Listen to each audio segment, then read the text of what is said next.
All right, so we're still in chapter 18 and we're picking up with slide 52. We're still on the endocrine system.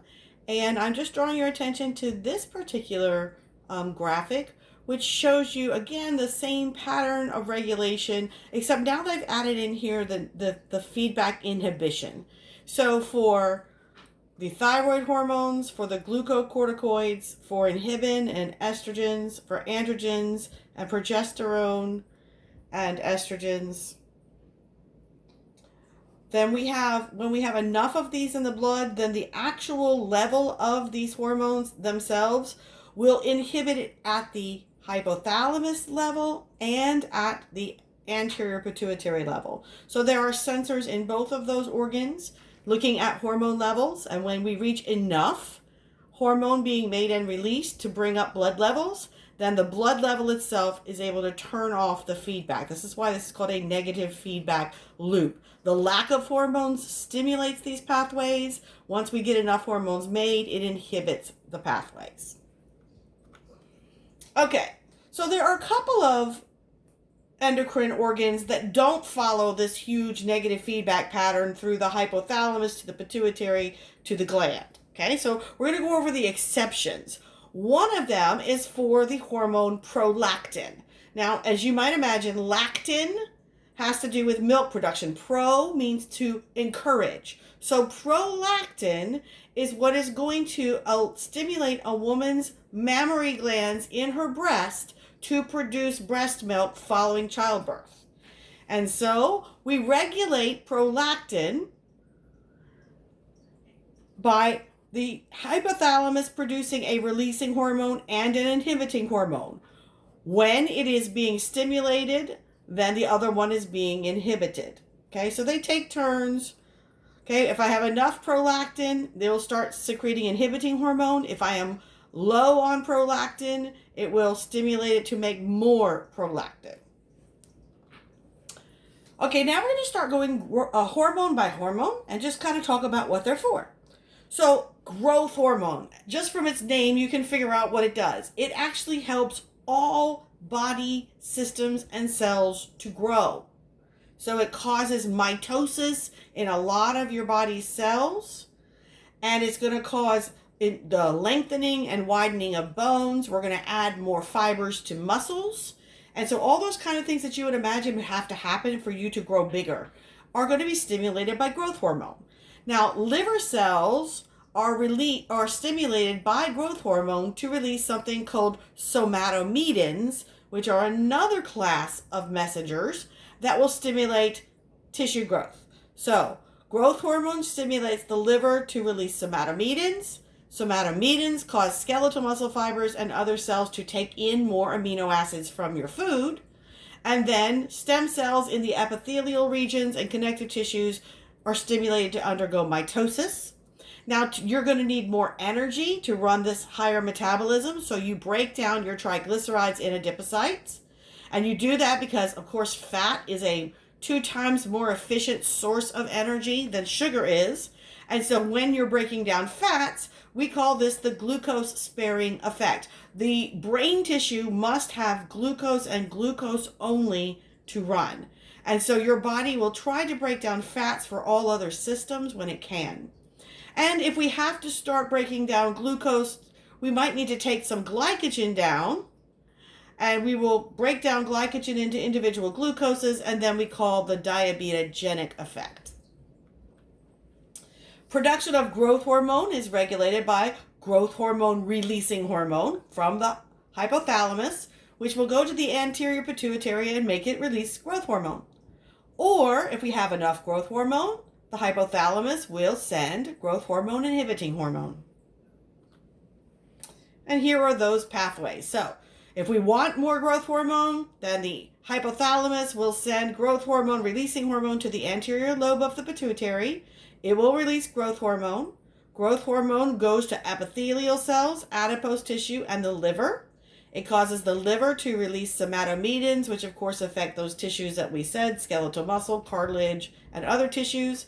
When we have enough somatomedins and growth hormone, then we will feed back with somatomedins to the hypothalamus, which will then start secreting growth hormone inhibiting hormone. So it kind of shuts off the loop. Okay, we also have one hormone that is secreted from the pars intermedia region of the anterior pituitary. And this hormone is called melanocyte stimulating hormone.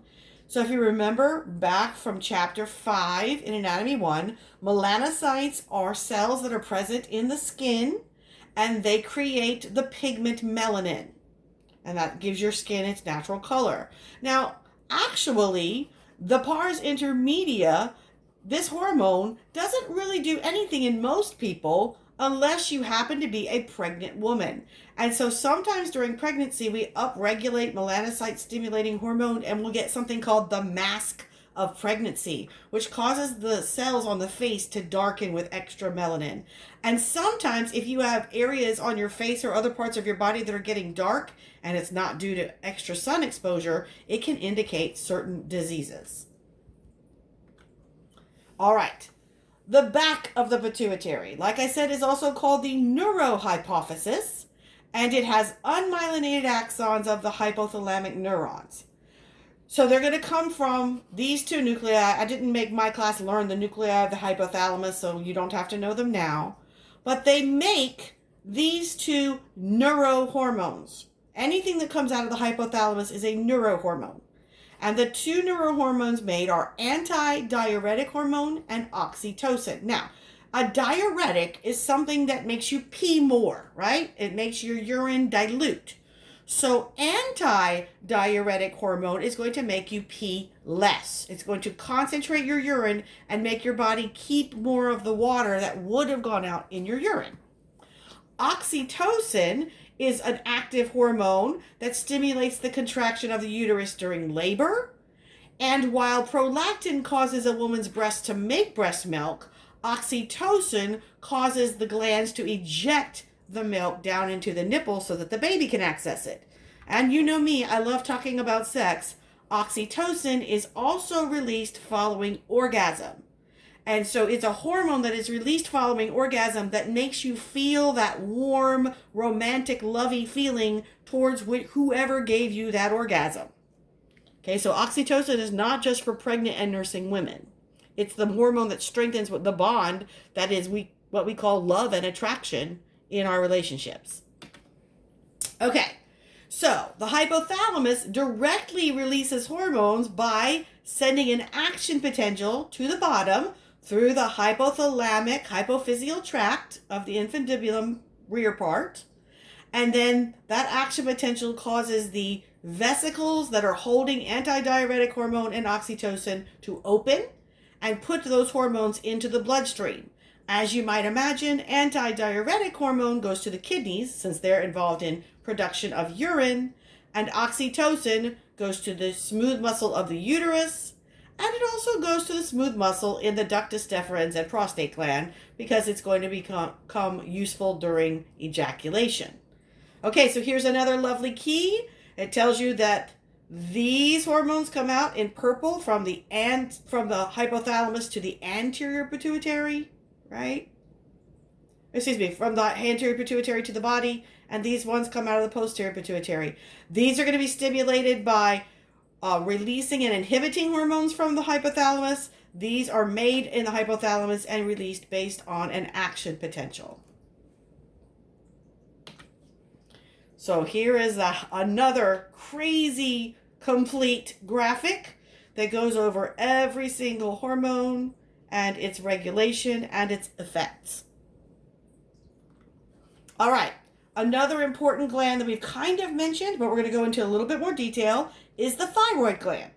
Now, the thyroid gland is right under the thyroid cartilage of the larynx, and it has two sides, and they are connected across the front by a piece called the isthmus.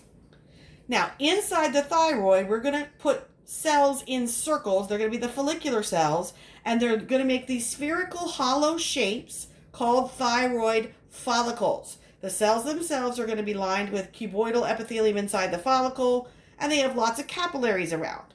Now, in the thyroid follicles, we are going to absorb iodide ions, or iodine, is what it would be before it gained an electron. And we're going to put in a protein called thyroglobulin. And then we're going to combine these two to create our two thyroid hormones called T3 and T4. So that's what's happening in the thyroid follicles. So we have the follicular cells, and then we're going to have some C cells, or C stands for clear, that are parafollicular, that are not part of the follicle walls, but they're actually between the follicles. So here's a diagram of the thyroid gland. So this part here would be the isthmus, the little bridge between the two sides. You can see it's got great blood vessels going to and from it. And then this is a photomicrograph of a slice of the thyroid. So these would be the follicles. Inside the follicle, you can see this fluid-filled space. This is where we're going to put the colloid known as thyroglobulin. We're going to absorb iodide ions, and we're going to stick them in and create the hormones. So these would be my follicular cells. Places like this, which are between follicles, would be where the C cells would be. Okay, let's go up closer. Here's a C cell. Here's the cuboidal cell making the follicle. And here is where the thyroglobulin would be. Okay? So thyroglobulin is a colloid. It's a globular protein that's made by the cells. It's secreted into this gel-like substance of the follicles, and it has the amino acid tyrosine, which, remember, we're going to modify to make our thyroid hormones. And the two thyroid hormones are called thyroxine, or the long name is tetraiodothyronine. You can just call it T4. And then triiodothyronine. This means 4 iodines. This means 3 iodines attached to tyrosine. So T3 and T4. Okay, so we're going to create thyroglobulin. We're going to put it into the follicle. We're going to bring iodine ions out of the bloodstream. We're going to bring them in, okay? And then we're going to have several enzymes that are going to create T3 and T4. You do not have to know these 7 steps. So don't hurt your brains trying to memorize every single step. Just know that it takes thyroglobulin plus iodine to make a complete thyroid hormone. Now, what happens if we don't have enough iodine? Okay, so I'm going to kind of talk about the pathway. So if I don't have any iodine, I can't make T3 and T4. So I will have a drop in T3 and T4 in my bloodstream. That's going to be picked up and sensed by the hypothalamus. The hypothalamus is going to send the thyrotropic releasing hormone to the anterior pituitary. Anterior pituitary is going to send thyroid stimulating hormone to the thyroid. Thyroid stimulating hormone is going to make the thyroid cells make more thyroglobulin, and they're waiting for iodine. No iodine, we still don't have enough hormone. We go back to the hypothalamus. It releases thyrotropic releasing hormone. It sends it to the anterior pituitary. Anterior pituitary sends thyroid stimulating hormone to the thyroid. Thyroid cells make more thyroglobulin. No iodine. So what happens is your thyroid gland swells. It gets fuller and fuller and fuller of thyroglobulin, but it can't complete the process to make the T3 and T4 hormones because there's no iodine. And so your thyroid gland blows up and it makes your throat look like you are a bullfrog. And this is called having a goiter. You may have heard of a goiter. You've probably never seen one in the United States. In most civilized countries, it's very rare to see someone with a goiter because some really smart people a long time ago said, well, you don't need a lot of iodine. You just need a tiny bit every day. So if we could figure out a way to get people to ingest iodine in something that they use every day, then we will never have an iodine deficiency and grow goiters. And so they said, salt. We can add iodine to salt because salt is used in cooking, and so it will go into whatever food the person is eating for that day, and they will have their iodine for the day. So if you look at certain brands of salt, they are called iodized. Iodine does not naturally occur in salt. It has to be added in as it's being processed at the factory. So if you're eating Morton salt or a HEB brand iodized salt, you're getting iodine. Now, unfortunately, you're also getting sugar. You need to look at your ingredient list. The second highest ingredient in salt is sugar in these types of iodized salts. So we have another problem in our country. We're starting to become salt snobs. And people don't want iodized salt. They want pink Himalayan salt. They want smoked salt, sea salt, right? Sea salt has no iodine in it. And so we're starting to see some thyroid issues in our country from people who have given up regular table salt for these fancier salts. Now, what are other sources of iodine? Seaweed, believe it or not. It's not in the salt from the ocean, but it is in the seaweed from the ocean. And so eating seaweed, like the kind you have around sushi, is a good way to get some iodine if you don't want to use iodized salt. Okay. So for normal T3 and T4 concentrations and normal body temperature, if we have dropping T3 and T4, the hypothalamus has a receptor that will send thyrotropin, remember tropin means it's headed to another gland, thyrotropin releasing hormone to the anterior pituitary. The anterior pituitary will send thyroid stimulating hormone. It will go to the thyroid gland. And if you have iodine around, it will make thyroglobulin, and it will combine it with iodine. And then we will release T3 and T4. This causes an increase in blood and body temperature rises, right? The concentration of antibodies goes up, and blood and body temperature rises. And then the rising, now restored T3 and T4 will turn off our loop. Okay, now for the T3 and T4, they are able to slip in and out of membranes. So we need to bind them to proteins in the circulation. So we have thyroid binding globulins, or TBGs, that take about 75% of the T4 and bind it up in the bloodstream, and 70% of the T3. We also have transthyretin and albumin, which are able to bind up the rest, the other 25% and 30% respectively. Only 0.3% of T3 and 0.003% of T4 are inside the blood as free hormones. And that is the only amount that's able to get into the tissues. So if you do not have thyroid stimulating hormone, the absence causes the thyroid follicles to become inactive. So you don't get a goiter if you just don't have thyroid stimulating hormone, because you have neither synthesis nor secretion. Okay? Thyroid stimulating hormone binds to plasma membrane receptors and activates key enzymes in producing the thyroid hormones. Thyroid hormones affect almost every cell in the body. They're the ones that drive your basic metabolism. They have to be targeted and transported into cells. They bind to receptors in the cytoplasm and on the surface of mitochondria and in the nucleus. And in children, you must have active thyroid hormones in order to have normal growth of the skeletal, muscular, and nervous systems. Thyroid hormones activate genes involved in glycolysis and ATP production. So it is your thyroid hormones that are responsible for you being able to burn calories. This is the calorigenic effect, responsible for strong, immediate, and short-lived increases in the rate of cellular metabolism. All right, also in the thyroid gland, there's another kind of cell, okay? We mentioned it, the C cell, the clear cell. And they have nothing to do with thyroid hormone production. Instead, they make another hormone altogether called calcitonin. Calcitonin, you can almost see calcium in the name. It's going to control the concentration of calcium in blood and body fluids. When calcium in your blood gets too high, calcitonin does three things. It stimulates your kidneys to get rid of calcium in your urine.